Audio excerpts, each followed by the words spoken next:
เบิ่งพายค่อยเลยฮะค่อยได้สมเด็จมาใหม่นี่สมเด็จอีกแล้วเบิ่งให้ค่อยได้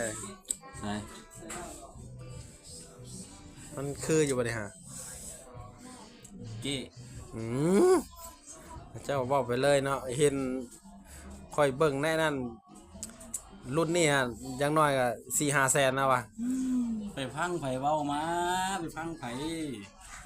นี่เก้กระจอกเลยบ่ซ่องก็ฮู้ว่าเก้เบิ่งก่อนนะซองเบิ่งจังหน่อยก่อนสมเด็จแท้บ่ต้องเบิ่งยาก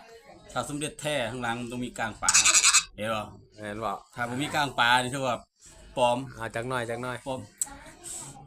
เอาขึ้นอย่าซ่องให้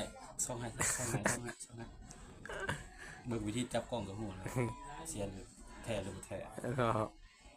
ทรงคือแท้เนาะคู่มือแท้ มันแม่นอยู่บ่เลยมันคืออยู่เลยฮะ